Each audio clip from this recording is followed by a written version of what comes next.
দেশের মধ্যে বর্তমানে প্রায় 1.5 কোটি শ্রমিকের ঘাটতি এবং 1.5 কোটি দক্ষ শ্রমিকের ঘাটতি। এই দক্ষ শ্রমিকের ঘাটতি হওয়ার পরও বাংলাদেশ থেকে ইউরোপের কোনো দেশে কোনো কর্মী আমরা পাঠাতে পারি না, কারণ আমাদেরকে কোনো দেশ ভিসা দেয় না। ভিসা দেয় না কেন?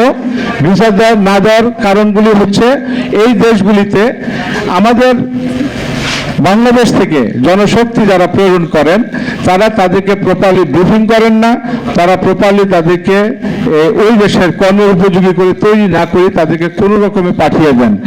মেইন ইস্যু হচ্ছে যে কোনো মূল্যে এই আদমটাকে পাচার করা। এটা হচ্ছে বর্তমান বিগত দিনের বাংলাদেশের এই ম্যান পাওয়ার সেকশনের দুর্বলতা।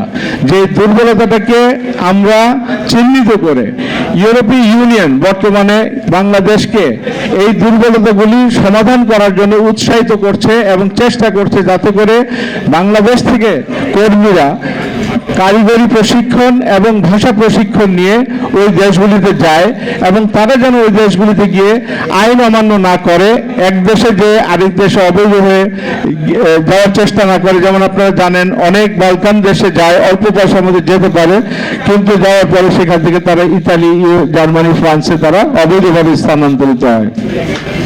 আবার আমাদের অনেক লোকজন আছে যারা ওখানে যায় বৈধভাবে, মানে বৈধভাবে গিয়ে তারা অবৈধ হয়ে যায়। কেন? বৈধভাবে যায়, এই দেশ থেকে ভিসা নেয়, কাজের ভিসা নেয়, নেওয়ার পরে তারা কি করে ওই কাজটা করতে পারে না, কারণ তার ভিতরে ওই কাজটা করার দক্ষতা নেই। মালিক যে কারণে তাকে ডেকে নিয়ে গেছে ওই দেশে একটা কাজের জন্য, সেই কাজটা করার দক্ষতা তার নাই এবং ওই কাজের জন্য যে ওই দেশের মালিকের সাথে বা ওই দেশের সমাজের সাথে তাকে খাপ করে চলার জন্য ওই দেশের ভাষাটা তার জানা নাই। সুতরাং এই 2-3টা কারণে তারা পরবর্তীতে কি হয়, অবৈধ হয়ে যায়।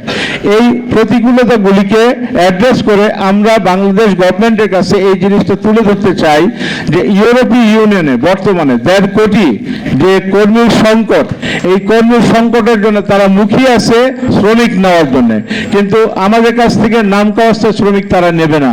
তাদের একটা প্রেসক্রাইব প্রোগ্রাম আছে, যে প্রোগ্রামের মাধ্যমে তারা চায় যে আমাদের লোকজন বাংলাদেশ থেকে যাওয়ার আগে তারা যেন কারিগরি প্রশিক্ষণ, ভাষা প্রশিক্ষণ নিয়ে একজন মালিকের আমন্ত্রণে যায়, যার থাকার জায়গা থাকবে এবং যার মাস গেলে একটা বেতন আসবে। এই ধরনের নিরাপদ একটা পরিবেশ সৃষ্টি করে তারপরে যেন আমাদের কর্মীরা বিদেশে যায়।